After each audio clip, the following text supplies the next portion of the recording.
Hello friends, welcome to MPSC trick channel. मी अजय कुमार गोसावी. आज आपण कंबाईन सराव प्रश्नपत्रिका संच सुरू केला होता. त्याच्यातला दुसरा भाग पाहणार आहोत. आपण ऑलरेडी पहिला भाग कव्हर केलेला आहे. त्याच्यामध्ये बरेच महत्त्वाच्या गोष्टी किंवा डिस्कशन आपण ऑलरेडी केलेलं होतं.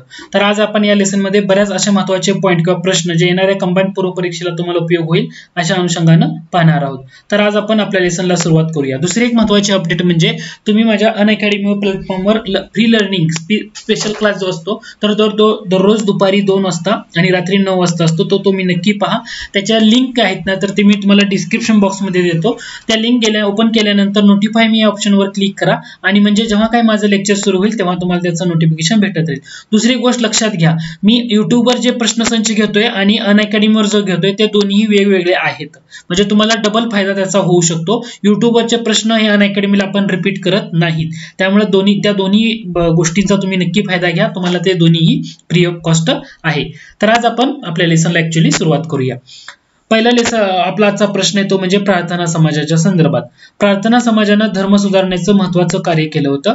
तर पुढीलपैकी कोणत्या संस्था ह्या प्रार्थना समाजाच्या निगडीत आहेत हे आपल्याला शोधायचं आहे. आणि ऑप्शन दिलेले आहेत social service league, depress classes mission, Bharat सेवक समाज आणि अनाथ बालिकाश्रम. तर याचं उत्तर आहे वरीलपैकी सर्व. प्रार्थना समाजाच्या संदर्भात असलेल्या ह्या सगळ्या संस्था येतात. आता याच्यामध्ये सोशल सर्व्हिस लीग कुणी सुरू केली तर ते आहे ना. म. जोशी. सोशल सर्व्हिस लीग कुणाची? ना. म. जोशी. त्याच्यानंतर महत्वाचा येतो तो पॉइंट म्हणजे भारत सेवक समाज कोणाचा आहे तर गोपाळकृष्ण गोखले. त्यांना आपण गोखले असे शॉर्ट मध्ये लिहूया.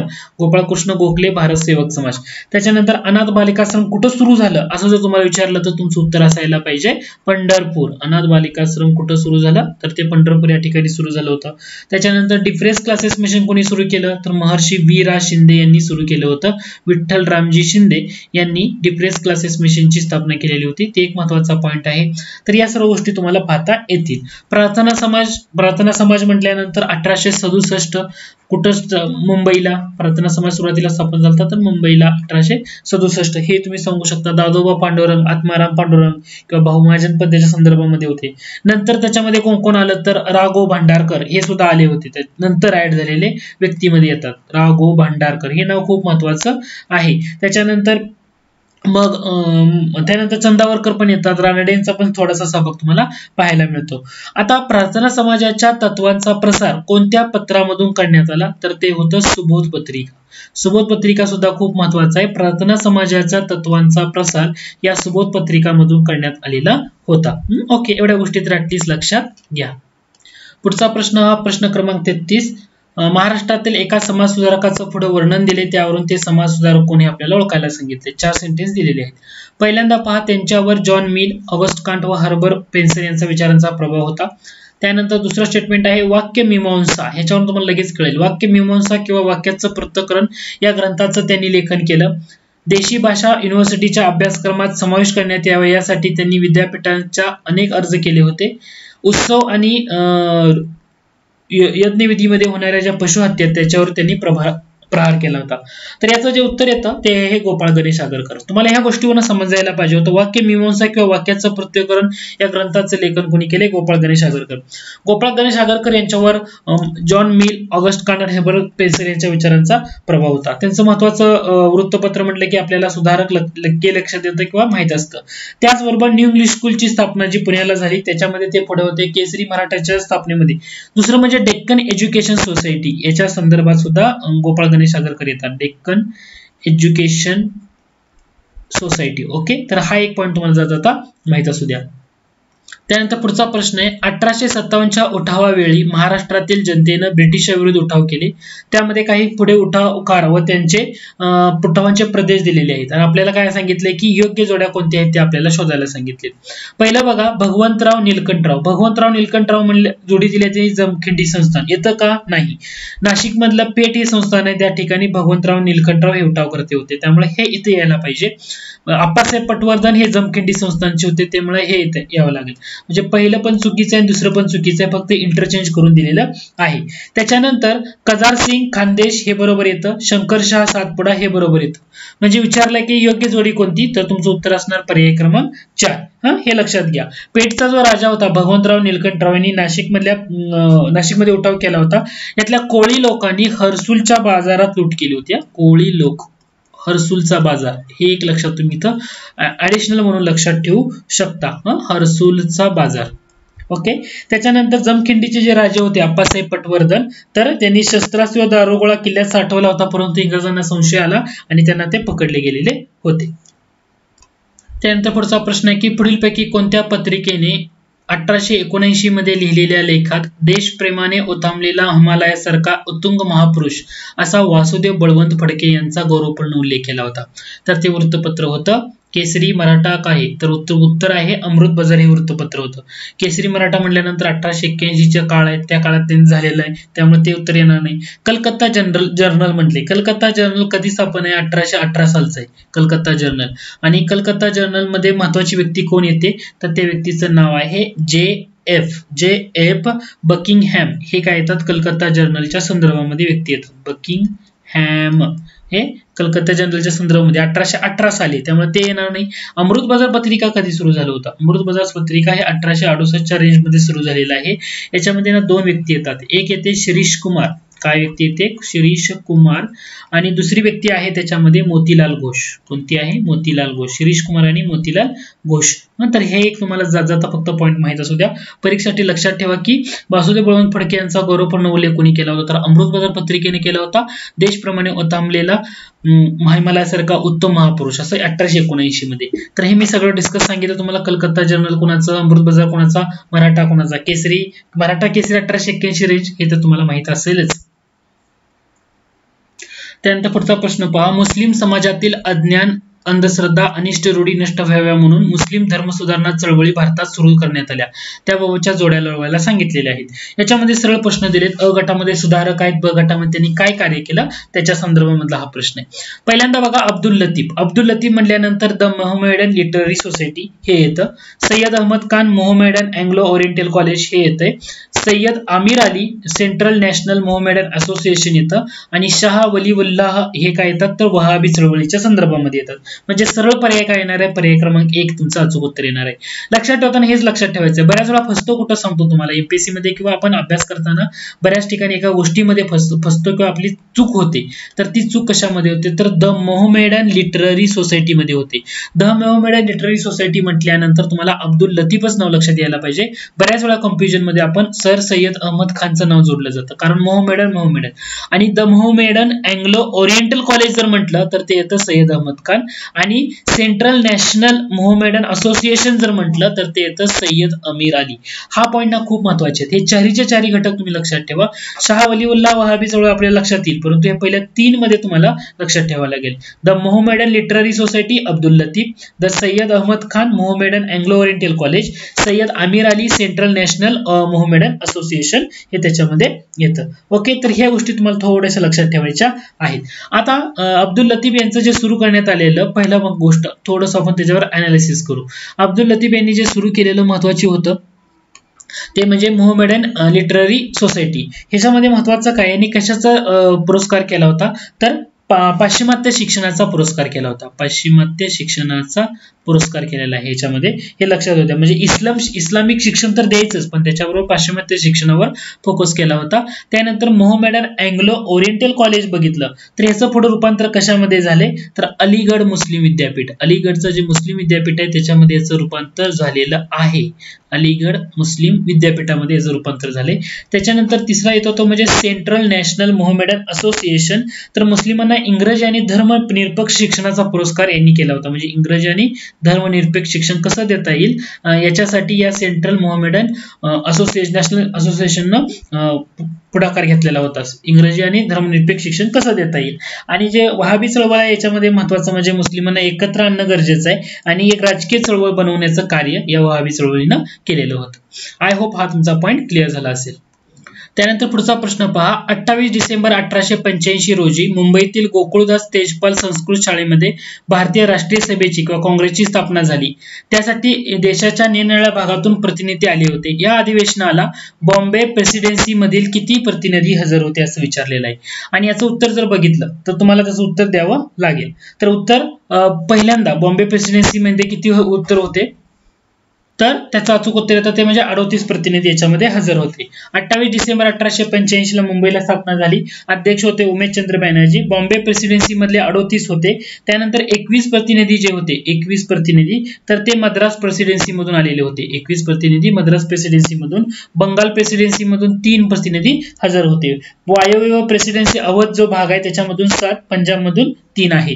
आता बऱ्याच ठिकाणी जर बघितलं गाठाळ सरांचे जे आधुनिक महाराष्ट्राचे इतिहास पुस्तक आहे त्याच्यामध्ये तुम्हाला 34 हा आकडा दिलेला दिसतो, पण बऱ्याच ठिकाणी हा 38 आकडा आहे. तर शक्यतो 38 ग्राह्य धरला जातो बऱ्याच ठिकाणी, परंतु गाठाळ सरांच्या इतिहास पुस्तकामध्ये काय होते जे आधुनिक महाराष्ट्राचे इतिहास पुस्तक आहे ना त्याच्यामध्ये 34 चा आकडा दिलेला आहे. पुढचा प्रश्न पहा. द इंडियन असोसिएशनची स्थापना कोणी केली तर ती केली सुरेंद्रनाथ बॅनर्जी यांनी. कधी केलेली होती? 1876 मध्ये या इंडियन असोसिएशनची स्थापना केलेली आहे. म्हणजे काय करायचं होतं त्यांना तर जे भारतीय लोक आहेत तर त्या लोकांना एकत्र आणणं हे गरजेचं आहे, याच्यासाठी त्यांनी या संस्थेची स्थापना केली होती. मग दादाभाई नौरोजी यांनी कोणत्या संस्थेची स्थापना केली असं जर विचारलं म्हणजे इंडियन असोसिएशनच्या रिलेटेड तर द ईस्ट इंडियन असोसिएशन असं नाव आहे. द ईस्ट इंडियन असोसिएशन अशी जी संस्था आहे ही कोणी सुरू केली असं जर विचारलं तर त्याचं उत्तर येतं दादाभाई नौरोजी. आणि द इंडियन असोसिएशन नुसतं जर विचारलं तर त्याचं उत्तर काय असणार आहे? सुरेंद्रनाथ बॅनर्जी हे असणार आहे. शिरीष कुमार घोष कोणत्या संस्थेच्या संदर्भात येतात तर द इंडियन लीग ही जी संस्था आहे या संस्थेच्या संदर्भामध्ये कोण येतात? शिरीष कुमार घोष येतात. फिरोजशाह मेहता म्हटलं की बॉम्बे प्रेसिडेन्सी असोसिएशन जी 1885 साली स्थापन झाली होती. ब्रदर्स इन लॉ याच्यामध्ये येतात फिरोजशाह मेहता, केटी तेलंग, बद्रुद्दीन तय्यबजी. ओके. त्यानंतर पुढचा प्रश्न आहे तो म्हणजे 1892 चा जो इंडियन काउन्सिल ऍक्ट आहे त्याच्यामध्ये पुढीलपैकी कोणती तरतूद होती असं दिलेलं आहे आणि आपल्याला प्रश्न दिलेला आहे. पहिलं पहा, वार्षिक अंदाजपत्रकावर चर्चा करण्याचा अधिकार कायदेमंडळाला प्राप्त. तर हे 1892 ला जो आलेला इंडियन काउन्सिल ऍक्ट आहे याच्यामध्ये ही तरतूद होती की जे वार्षिक अंदाजपत्रक असेल तर अंदाजपत्रकावर चर्चा करण्याचा अधिकार दिला होता. दुसरं म्हणजे मतदानाचा हक्क दिला होता का तर मतदानाचा हक्क दिला नव्हता. त्याच्यामुळे तुम्हाला हा प्रश्न चुकीचा ठरतो, पूर्णपणे दिलेला नव्हता वार्षिक अंदाजपत्रकावर, त्यामुळे हा चुकीचा ठरतो दुसरा ऑप्शन. त्यानंतर क बघा तर ऑस्ट्रेलिया कॅनडा यांच्याप्रमाणे भारतालाही वसाहतीचं स्वराज्य द्यावं असं सुद्धा देण्यात आलेलं नव्हतं, कारण ही जी गोष्ट ही अशा प्रकारची मागणी जी होती ना तर ती 1905 साली केली होती आणि आय थिंक गोपाळकृष्ण गोखले यांचं नाव आहे. गोपाळकृष्ण गोखले यांनी अशा प्रकारची मागणी सुरुवातीला केली होती 1905 साली. त्याच्यामुळे हा एक पॉईंट तुम्ही लक्षात ठेवू शकता. आणि लोकहिताचे प्रश्न विचारण्याचा भारतीयाला अधिकार नाकारला गेला. तर प्रश्न विचारण्याचे अधिकार प्राप्त होते, पण पहिल्यांदा कसं होतं तर जे गव्हर्नरला 6 दिवसाची पूर्व नोटीस देणं गरजेचं होतं. म्हणजे तुम्हाला एक गोष्ट लक्षात ठेवायला हे पण चुकीचं ठरतं. प्रश्नाचं उत्तर काय असणार आहे? फक्त अ बरोबर आहे. 1892 चा जो इंडियन काउन्सिल ऍक्ट आहे याच्यानुसार वार्षिक अंदाजपत्रकावर चर्चा करण्याचा अधिकार कायदेमंडळाला प्राप्त झाला होता, मतदानाचा अधिकार नव्हता. किंवा ऑस्ट्रेलिया कॅनडा यांच्याप्रमाणे भारताला वसाहतीचं स्वराज्य द्यावं हे गोपाळकृष्ण गोखले यांनी 1905 मध्ये म्हटलं होतं. लोकहितेचा प्रश्न नाकारण्याचा अधिकार भारतीयांना नाकारला गेला. तर प्रश्न विचारण्याचे अधिकार होते तरी लक्षात घ्या, त्याच्यामुळे नाकारला गेला असं नाहीये, त्यामुळे हे चुकीचं ठरतं. त्यानंतर पुढचा प्रश्न आहे ॲनी बेझंट यांच्या संदर्भातला आणि योग्य विधान निवडायला सांगितले. पहिलं स्टेटमेंट पहा. ॲनी बेझंट कोणत्या काँग्रेस अधिवेशनाच्या अध्यक्ष होत्या? कलकत्त्याच्या. मद्रासच्या होत्या का? 1914 साली मद्रासचं जे अधिवेशन झालं याच्या अध्यक्षा होत्या का? नव्हत्या. मग मद्रासला 1914 साली जे अधिवेशन झालं याचे अध्यक्ष कोण होते? तर बसू होते. बसू म्हणजे कोणते? भूपेंद्रनाथ बसू हे नाव आहे त्यांचं. भूपेंद्रनाथ बसू हे काय होते? 1914 साली जे मद्रासचं अधिवेशन झालं त्याचे अध्यक्ष होते. त्यामुळे पहिलं स्टेटमेंट बरोबर आहे का? नाही, चुकीचं आहे. कलकत्त्याच्या होत्या 1917 ला कलकत्ता अधिवेशनाच्या ॲनी बेझंट अध्यक्ष होत्या आणि काँग्रेसच्या पहिल्या महिला अध्यक्ष म्हणून त्यांना ओळखलं जातं. त्यामुळे हा प्रश्न पहिला तर चुकीचं ठरतं, कारण हे 1914 दिल्यामुळे. दुसरं पहा, डॉक्टर ॲनी बेझंट यांनी कलकत्ता येथे सेंट्रल हिंदू कॉलेजची स्थापना केली. आता सेंट्रल हिंदू कॉलेजची स्थापना कलकत्त्याला झाली का? नाही. सेंट्रल हिंदू कॉलेजची स्थापना कुठं झाली? बनारसला झाली. बनारसला झाली. आणि याचंच रूपांतर पुन्हा हिंदू विश्वविद्यालय म्हणून झालेलं आहे. हिंदू विश्वविद्यालय म्हणून याचं रूपांतर झालं. कधी झालं? हिंदू विश्वविद्यालय या बनारस विद्यालयाचं झालं होतं, तर ते झालेलं आहे 1916 मध्ये. त्यानंतर दुसरा ऑप्शन सुद्धा काय होतो? तुमचा चुकीचा ठरतो. त्याच्यानंतर पहा, 1920 मध्ये असहकार प्रस्तावाला विरोध करून ॲनी बेझंट यांनी काँग्रेसचा त्याग केला. तर हो आणि बरोबर आहे. चौथं पहा 1907 मध्ये ॲनी बेझंट यांनी थिओसॉफिकल सोसायटीच्या अध्यक्ष बनल्या, तर हे सुद्धा स्टेटमेंट बरोबर आहे. मग आता प्रश्न येतो तो म्हणजे 1916चं अधिवेशन. 1916च्या काँग्रेसच्या अधिवेशनाचे अध्यक्ष होते अंबिकाचरण मुजुमदार. कोण होते? अंबिकाचरण मुजुमदार हे 1916च्या अधिवेशनाचे अध्यक्ष होते. मग 1915च्या अधिवेशनाचे अध्यक्ष 1915चं अधिवेशन झालं कुठं? तर ते झालं होतं मुंबईला. 1915चं अधिवेशन मुंबईला झालं होतं. अध्यक्ष होते SP सिन्हा. कोण होते? SP सिन्हा हे 1915च्या अधिवेशनाचे अध्यक्ष होते. त्यामुळे उत्तर काय असणार आहे? फक्त क आणि ड बरोबर.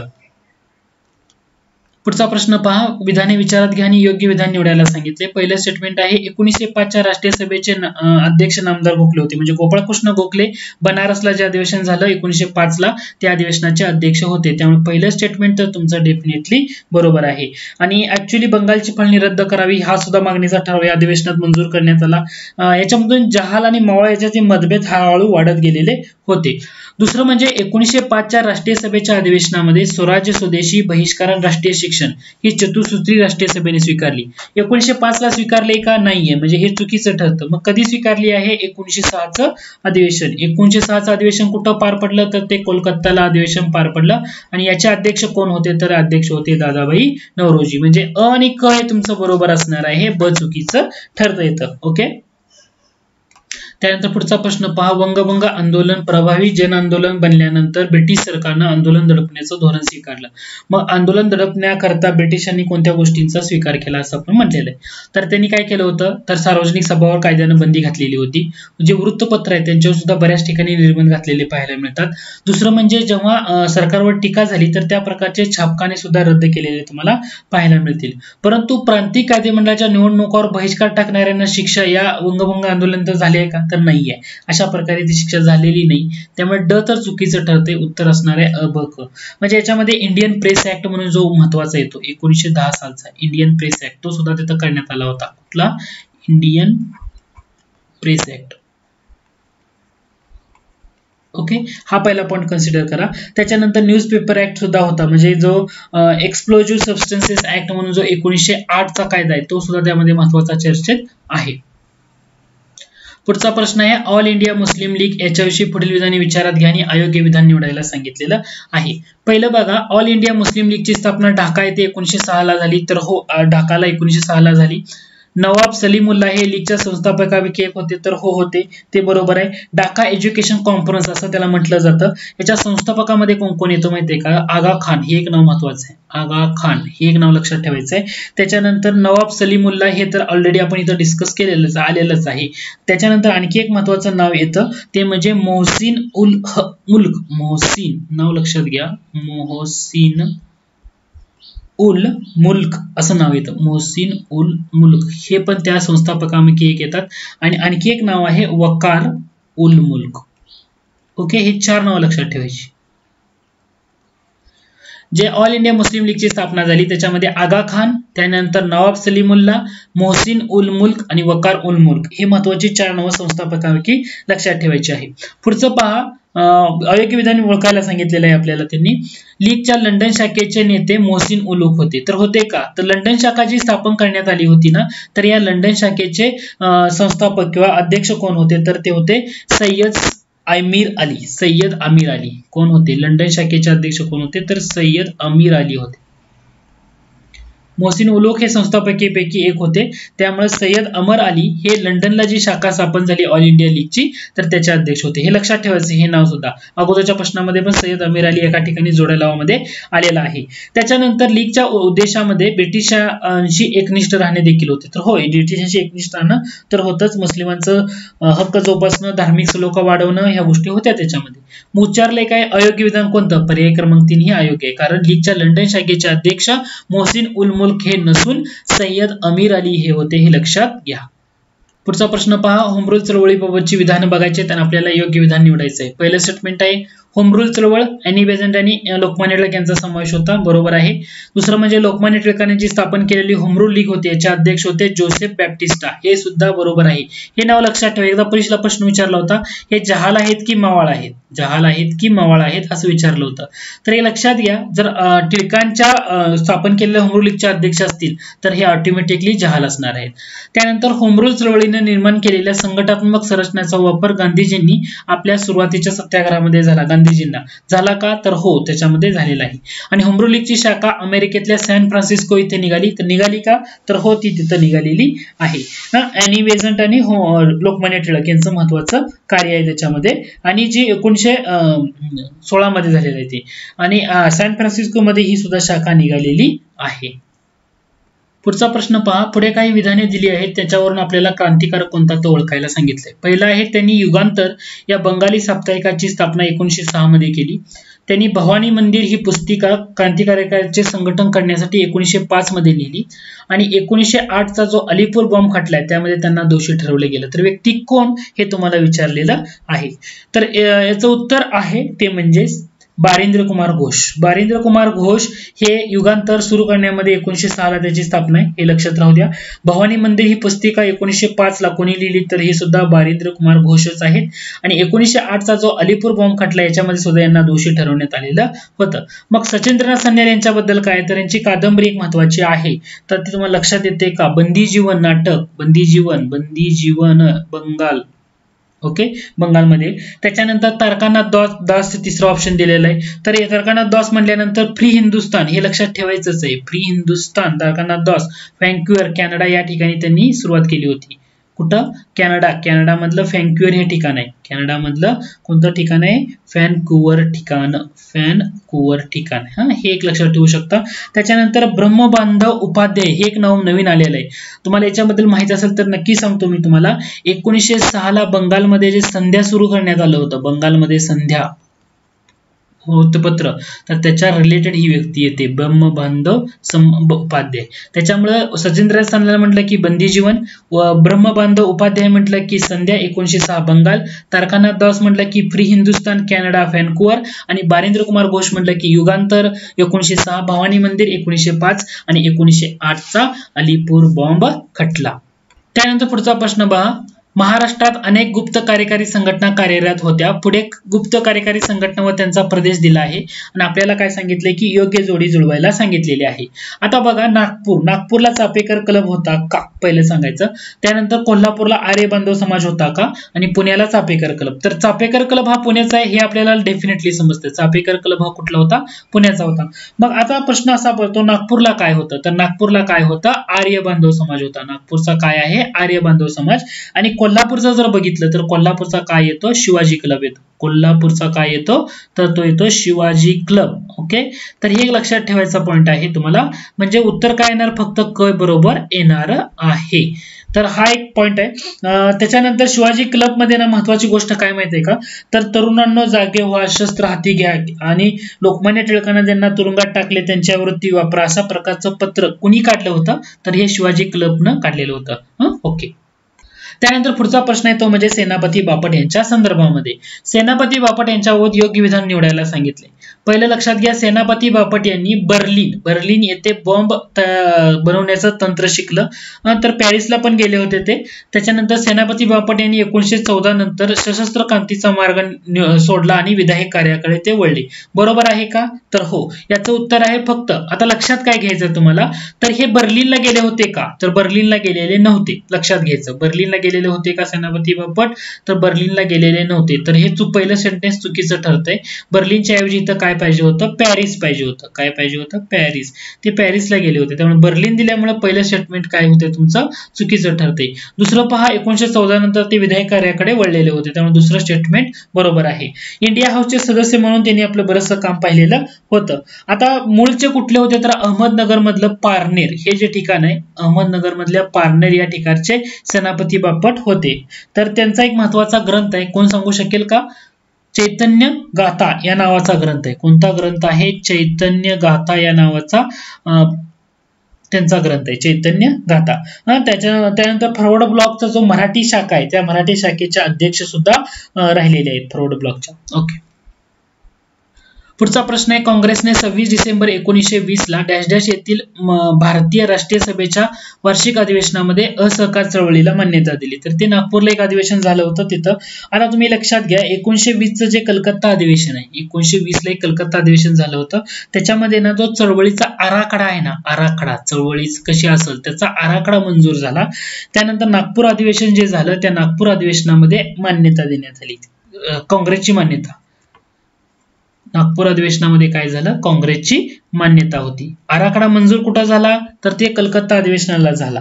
तर हे लक्षात ठेवा. नागपूर अधिवेशनाचा अध्यक्ष कोण होता असं जर विचारलं तर सी राघवाचार्य, विजय राघवाचार्य हे काय होते, त्याचे अध्यक्ष होते. विजय राघवाचार्य हे त्याचे काय होते, अध्यक्ष होते, हे आपण सांगू शकतो. असहकाराच्या विरोधात नेते बरेचसे आहेत त्याच्यामध्ये, तर आपण त्याच्यामध्ये जायची गरज नाही, उत्तर आपलं आलेलं आहे. त्यानंतर गांधीजींनी कैसरी हिंद पदवी परत केली होती. ह्या आंदोलनादरम्यान, असहकार आंदोलनादरम्यानच कैसरी हिंद पदवी परत केली. पुढचा प्रश्न आहे, पुसदचा जंगल सत्याग्रह बापूजी आणि यांच्या नेतृत्वाखाली पार पडला. हा सत्याग्रह कोणत्या चळवळीशी संदर्भात येतो? सविनय कायदेभंग. असहकार जंगल सत्याग्रह सविनय कायदेभंगाच्या संदर्भामध्ये येतो. बापूजी यांना शिक्षा किती झाली होती? 6 महिन्याची शिक्षा झाली होती. याच्यामध्ये डॉक्टर मुंजे यांना सुद्धा या गोष्टीमध्ये शिक्षा झालेली आहे. पुसद जवळील जे आरक्षित जंगल होतं त्या ठिकाणी त्यांनी सत्याग्रह केला होता. 10 जुलै 1930 यांनी आणि यांच्या नेतृत्वाखाली जवळजवळ 11 स्वयंसेवकांनी अशा प्रकारे आंदोलन केलेलं होतं आणि तो कायदा मोडलेला होता 10 जुलै 1920. त्याच्यानंतर पुढचा प्रश्न पहा, प्रश्न क्रमांक 51. अन टू धिस लास्ट या पुस्तकाच्या वाचनानंतर महात्मा गांधींच्या मध्ये आमूलाग्र बदल परिवर्तन घडून आलं. तर या पुस्तकाचे लेखक कोण? तर त्या पुस्तकाचे लेखक आहेत जॉन रस्किन. कोण आहेत? John Ruskin. त्यानंतर पुढचा प्रश्न आहे तो म्हणजे मिठाच्या सत्याग्रहासाठी दांडी यात्रा महात्मा गांधींनी केली. या दांडी यात्रेबद्दलचं आपल्याला योग्य विधान निवडायचं आहे. पहिल्या का सुरुवात 21 मार्चला झाली का? नाहीये. सुरुवात कधी झालेली आहे? 12 मार्चला झालेली आहे. त्यामुळे पहिलंच चुकीचं ठरतंय. पहिल्या तुकडीमध्ये महाराष्ट्रातल्या किती व्यक्ती होत्या? 13 व्यक्ती होत्या का? तर हो, 13 व्यक्ती त्याच्यामध्ये होत्या. त्याच्यानंतर समाप्ती 5 एप्रिलला झाली का? तर हो, 5 एप्रिलला ती समाप्ती झाली, म्हणजे 6 एप्रिलला त्यांनी तो कायदा मोडला असं आपण म्हणू शकतो. एकूण अंतर 240 मैल होतं का? तर हो, होतं. किती अनुयायी एकूण गेले होते? तर 79 अनुयायी गेले होते. पहिली तुकडी म्हटलं जातं त्याला. तर असं आहे. बऱ्याच ठिकाणी 78 तुम्ही म्हणाल, परंतु 79 गांधीजी धरून असं त्याच्यामध्ये येतं. सुभाषचंद्र बोस यांनी ना दांडी यात्रेची तुलना कशी केली होती? तर नेपोलियनना एल्बाहून पॅरिसकडे परतल्यावर जी आलेली यात्रा आहे त्याच्याशी तुलना केलेली होती. उत्तर काय असणार आहे? ब, क, ड. त्याच्यानंतर पुढचा प्रश्न पहा, प्रश्न क्रमांक 53. याच्यामध्ये काय म्हटलंय की 13 एप्रिल 1919 रोजच्या जालियनवाला बाग हत्याकांडाची चौकशी करण्यासाठी कोणतं कमिशन नेमलं? तर ते नेमलं होतं हंटर कमिशन. कोणतं कमिशन होतं? Hunter commission. आणि 1927 मध्ये आलेलं कुठलं कमिशन होतं असं विचारलेलं आहे. आता 1927 मध्ये सायमन कमिशन पण आहे आणि बटलर कमिशन पण आहे. परंतु प्रश्न काय आहे? ब्रिटिश राजसत्ता व भारतीय राज्य यांच्यातल्या संबंधाबाबत सूचना करण्यासाठी. तर ब्रिटिश राजसत्ता आणि भारतातली राज्य यांच्याबाबत संबंधातली सूचना करण्यासाठी आलं होतं बटलर कमिशन. आणि हे बटलर कमिशन सुद्धा कधीच आहे? 1927. सायमन कमिशन कधी होत आहे? 1927 आहे सायमन कमिशन. सायमन कमिशन सुद्धा 1927 आहे. परंतु सायमन कमिशन कशासाठी आलेलं होतं? तर घटनात्मक सुधारणांसाठी आलेलं होतं. त्याच्यामुळे तुम्हाला लक्षात काय ठेवायचं आहे? याचं उत्तर असणार आहे पर्याय क्रमांक 4. ओके, तर हे लक्षात घ्या. बटलर कमिशन कशासाठी होतं? तर ब्रिटिश राजसत्ता व भारतातील राज्य यांच्यातल्या संबंधाबाबत किंवा भारतीय राज्यांसाठी असं म्हणू शकतो. आणि घटनात्मक सुधारणासाठी आलं होतं सायमन कमिशन 1927. दोन्ही कमिशन कधी आहेत? बटलर कमिशन आणि सायमन कमिशन 1927 आहे. या सायमन कमिशनने अहवाल दिला होता 1930 मध्ये. ओके, म्हणजे उत्तर काय असणार आहे? पर्याय क्रमांक 4. तर आजच्या लेसन मध्ये आपण एवढंच पाहतोय. महत्त्वाचे प्रश्न डिस्कस केलेत इतिहासाच्या संदर्भामध्ये. याचा उपयोग तुम्हाला येणारे कंबाईन पूर्वपरीक्षेला नक्की होईल. आय होप हे लेसन तुम्हाला आवडलं असेल. जर आवडलं असेल तर जरूर लाईक करा चॅनलला. तुम्ही अजूनही माझ्या व्हिडिओला मित्रांना शेअर केलं नसेल तर व्हिडिओ नक्की शेअर करा.